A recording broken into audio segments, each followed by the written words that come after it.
Today we are going to talk about the Euthyphro Dilemma. Now this argument can trace its origins all the way back to Socrates in ancient Greece.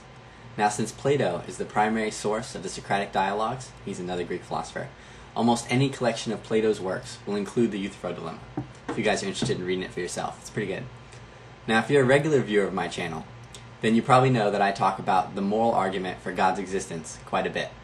Now the Euthyphro Dilemma is probably one of the most common rebuttals to the moral argument, and by the end of this video I hope to show that the Euthyphro Dilemma is actually a false dilemma. Let's start by defining terms, starting with a dilemma. A dilemma is a choice between two unpleasant alternatives. Now if there are three or more alternatives, it's what's known as a false dilemma. Here's a quick example of a dilemma. If someone says you can only be a Republican or a Democrat, that is only a true dilemma if no other political party besides the Republican and Democrats exist. If it turns out that there are three or more political parties to choose from, like say Republicans, Democrats, and the Green Party, then it's a false dilemma. If it's even possible that you can be a member of the Green Party, then it is not true to say that you can only be a Republican or a Democrat. The Euthyphro Dilemma seeks to show that God is not the foundation of objective morality. But if there is a third explanation, which is even possible, then the Euthyphro Dilemma becomes a false dilemma and proves nothing. So here's what the Euthyphro Dilemma says. Are morally good acts willed by God because they are morally good, or are they morally good because they are willed by God? Let's take a closer look at option 1. Are morally good acts willed by God because they are morally good? That is to say, does God merely recognize a standard of morality external to himself? If that is the case, then the standard of morality is external to God, and God is not the foundation of objective morality. Option 2. Are morally good acts morally good simply because they are willed by God? If this is the case, then God could have commanded something different, and that would have been good. So rather than being objective, morality would be hopelessly arbitrary. Now neither of these two options seem satisfying to the theists. Now we're going to propose a third option, and remember, if this third option is even possible, then the Euthyphro Dilemma is a false dilemma. Okay, here it is. Option 3. God's nature, aka his essential properties, is a standard of goodness. This is neither a standard external to God, nor is something he arbitrarily creates. In fact, it wouldn't be something created at all. Rather, the way God necessarily is objectively valuable. It's not a standard external to God, nor is it something he arbitrarily creates, but is how he essentially is. Now, I'll eventually have an entire playlist on the Euthyphro Dilemma.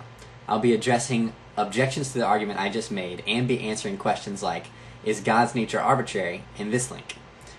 I'll also have videos discussing Socrates' own answer to the Euthyphro Dilemma here, as well as providing an original argument from monotheism that was inspired by the Euthyphro Dilemma, and an explanation of divine command theory. As always, test everything, and hold on to the good.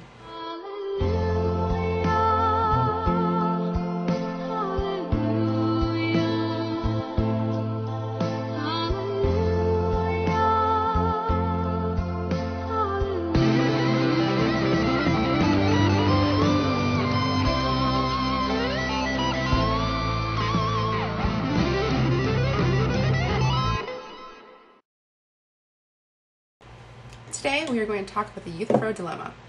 This argument can trace its origins. So restart. Okay, let's restart it right here. Okay. But that God is not the... Oh man, did I skip something? Oh yeah, I just skipped right to your part. Alright, let's scrap this one and just try the whole thing over. Okie dokie. Let's get it together over here. Let's get it together. The Euthyphro... Can I start? Yep. So here's what the Euthyphro Dilemma says. Are acts morally... That is to say, does God merely recognize a standard of morality external to himself? If that is the case, then standard... Hush it! Holy moly! Hush it! Hush it! My girl reads good. I kid. Alright, let's try that one again.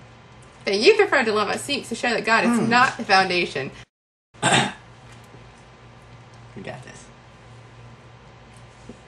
The Euthyphro Dilemma seeks to show that God... One more time. Alright, here we go. When I'm saying my last line, scroll down then, so that right when I finish, you can start talking. Make sense? So it's not like your turn, and then talk. Okay? Yeah, it's just a helpful tip. Okay, here we go. If this is the case, then God could have commanded something different than he currently did. Oh, I'm sorry. I got lost. I Something didn't scroll. different. But if there is even a third explanation, The Euthyphro Dilemma seeks Wait. to show that God is not the you foundation gotta of wait objective long enough morality. for me to edit that out. So like a pause and then go.